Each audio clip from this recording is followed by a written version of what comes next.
Okay, so in this question, we're going to have to determine the end behavior of our function given the function that is present. So notice it gives us a little hint. It talks about the leading term test. It talks about the leading term test. And this is a really interesting test because it's based off of this idea that we have a polynomial that I guess we're going to call g sub x in this circumstance, and that's equal to a sub n x to the n plus a sub n minus 1 x to the n minus x minus n minus 1 all the way down to your constant a naught. So what we care specifically about is this guy, the first term. Okay, not necessarily the first term, the term with the largest degree exponent. So that's what we care about in this circumstance, the term with the largest degree at exponent. So I like to sort of remember this in terms of a little chart. And this chart is very helpful for me. I think, okay, if I have a value of a sub n, so if I have a value of a sub n and a sub n is greater than 0, which means a sub n is positive and n is even. So if n is even, a sub n is equal to greater than 0 is positive, I know that my end behavior will look something like this. So I know I'm going to open up in quadrant 2 and end in quadrant 1. If my a sub n is less than 0, it flips this, my leading coefficient is less than 0, it flips this about the x-axis, and we get something that looks like this. So it's flipped upside down, and we know it's the invert and the inversion of this top guy. So when we negate our leading coefficient, we're going to negate this and flip it about the x-axis. So that's going to flip it upside down. So we're going to actually open up in quadrant 3 and leave in quadrant 4. But if n is odd, and our leading coefficient is positive, he's going to start off down here in quadrant 3 and end in quadrant 1. And these scribbles mean we don't know what's going on inside, but that's okay. And then if he is negative, if the leading coefficient is negative, he's going to start up here in quadrant 2 and end all the way down in quadrant 4. So if you ever have questions, you're like, oh my gosh, I don't know if I remember this or not, just think of some of your basic functions like x squared. If we have x squared, that opens up, oh my goodness, that's going to open up in, in quadrant 2 and end in quadrant 1. If you were to negate, for example, negative x squared, that would just flip him about the x-axis, and we'd have something that looks like this. And if you want to try to remember maybe just the equation f of x is equal to x. This is really x to the first, and the leading coefficient's positive, so that would fall into an odd value, so that would fall into this guy right here. That would be this circumstance. Remember, this starts off here very simplistically in quadrant 3, and then he ends off in quadrant 1. So he starts in quadrant 3, and ends in quadrant 1, and he ends in quadrant 1. So he starts down here, which is what we expected him to do, and then he ends up here, which is also what we expected him to do. So that just gives us a quick summary of our leading term test. So now our goal is to identify the leading term. So the leading term by definition is the term with the largest degree exponent, So here we have a 5, 3, 7, and 8. So this guy is going to be your leading term. Notice he has a positive coefficient. Therefore, just drawing a quick depiction doesn't have to be perfect. All we have to do is open him in quadrant 2 and end in quadrant 1. And that's just how simple this question is. So now we're going to come down here to 19, another logarithmic question. So in this circumstance, we know that if we have a base x equal to the same base y, so if our bases are equal, this implies that x has to equal to y. So if you have 3 squared and this equals 3 to the x, we know that x has to equal to a value of 2. So many times it's much easier for us to equivocate bases than it is for us to use logarithmic solving solution techniques. So let's go ahead and I can say I really have 5 to the negative x is equal to 1 over 125. But I recognize that I have a base of 5 and I probably can convert 125 into a base of 5. So hopefully recognize now that 5 to the first power is 5, 5 to the second power equals 25, 5 to the third power, 5 times 5 is 25, times 5 gives us 125. So I can rewrite this as 5 to the negative x is equal to 1 over 5 cubed. And if I want to bring this up to the numerator, we can negate our exponent. So I can rewrite this as 5 to the negative x is equal to 5 to the negative 3. So if I want to bring this up to the exponent, I can negate my numerator.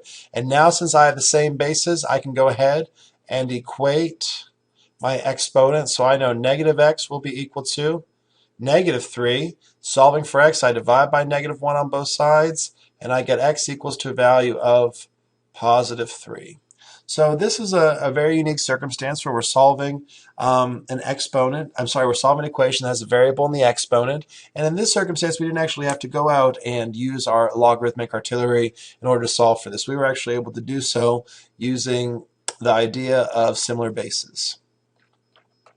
Continuing on, now we have to express the following sum as a sum or difference of logarithms given that we have log base 8 of x squared y z to the fourth all over 8. So first of all, let us go ahead and remember our two major there's three major logarithmic properties. If we have log base, I'm just going to call this log base c. I'm going to call this log base c of x plus log base c of y. If I'm adding my logs, I can go ahead and multiply the arguments. So if we're adding our logs, we can go ahead and multiply the arguments. If I am subtracting my logs, I can go ahead and divide my arguments. And notice my bases have to be the same. C and C, C is a constant. It could be 2, 5, 10, 100. It doesn't matter. It just has to be the same constant. And then lastly, if I have log base C of x to the nth power, you can pull this n out in front and you can say this is really equal to n times log base C of x. So these are going to be your three major properties which you can employ for logs. And this also holds true for natural logs. So these properties are also synonymous with natural logs. So in this circumstance, I recognize I'm multiplying x squared times y times z to the fourth. So I really have log, I'll write this up here so we can see it, log base 8 of x squared y z to the fourth all over 8. So I can split this up first because I recognize that I have a division property of my argument. So I can go ahead and write this as log base 8 of x squared y z to the fourth. So my argument stays as such, and I can rewrite this and go backwards and subtract log base 8 of 8. And I hope some of you are already recognizing that's a value of 1. Since I'm multiplying each one of these, notice since I'm multiplying each one of these, I can go backwards and split them up by adding them. So I can really say that I have log base 8 of x squared plus log base 8 of y plus log base 8 of z to the fourth still minus log base 8 of 8.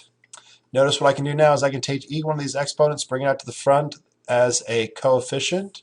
So I can rewrite this as 2 log base 8 of x plus log base 8 of y plus 4 log base 8 of z. And remember, log base 8 of 8, if we have log base m of m, that's always equal to a value of 1. So now we're going to subtract 1. So this is how we would actually write this as the sum and or difference of multiple logarithms. So we converted this to the sum and difference of logarithms of that original log. Let us continue. Coming down here, number 21, we want to solve the equation 4 to the x plus 3 equals 3 to the x minus 1, and we're going to express our answers in terms of natural logarithms. So this sort of gave us a hint of how we're going to go about tackling this question. So I'm going to write this out as we see it. We have 4 to the x plus 3 powers. I like adding a set of parentheses up there just to make sure that I recognize they are still in both those terms are my exponents. So whenever I want to go ahead and take a variable out of the exponent, I can take the natural log of both sides. And by doing so, I can bring this exponent out as a coefficient. I can also bring this exponent out as a coefficient. So I can have x plus 3 times ln of 4 is equal to x minus 1 times ln of 3. So I recognize I need to keep my answer in terms of natural logarithms. Don't go ahead and pull out your calculator at this point. That will not be correct. So now we want to isolate and solve for our values of x. So in order to do so, I can go ahead and distribute each one of these logs internally. So I'm going to have x ln of 4 plus 3 ln of 4, and this is just a constant. That will equal to x ln of 3 minus ln of 3. So each one of these that don't have an x are just constants. So now I want to get my x's on one side, my constant on the other. So I'm going to go ahead now and I'm going to add ln of 3 on both sides. So I'm going to have x ln of 4 plus 3 ln of 4 plus ln of 3. So I added the ln of 3 to both sides. And this will equal to x ln of 3. So I don't know why this came, it looks like I'm dividing, but I'm not actually dividing in this circumstance. So just be careful there that I'm not dividing. I'm just adding ln of 3 to both sides. So this ln of 3 is this ln of 3 right here, and I can't combine logs unless they have the same base and argument. So we could actually do that in this circumstance, but I recognize that actually I have this coefficient of 3, which makes it a little bit more difficult. So I'm just going to leave it as such. So now I'm going to subtract x ln of 4 on both sides, and we're going to subtract x ln of 4 on both sides. That's just an x. Okay, so now this goes away, so I'm going to have 3 ln of 4 plus ln of 3 is equal to x ln of 3 minus x ln of 4. So now, since I have the x's on the same side, I can go ahead and factor them out. So the left side will not change. So that equal to ln of 3 minus ln of 4. All now times the value of x. So I factored my value of x. I can pull this x out, and I can pull this x out. So that's what we did here. And now to isolate x, we're going to divide both sides by ln of 3 minus ln of 4, and we divide both sides by ln of 3 minus ln of 4. So that cancels this, and that gets rid of this. So we have x equaling to all of that right there. And notice how it's expressed in terms of logarithms.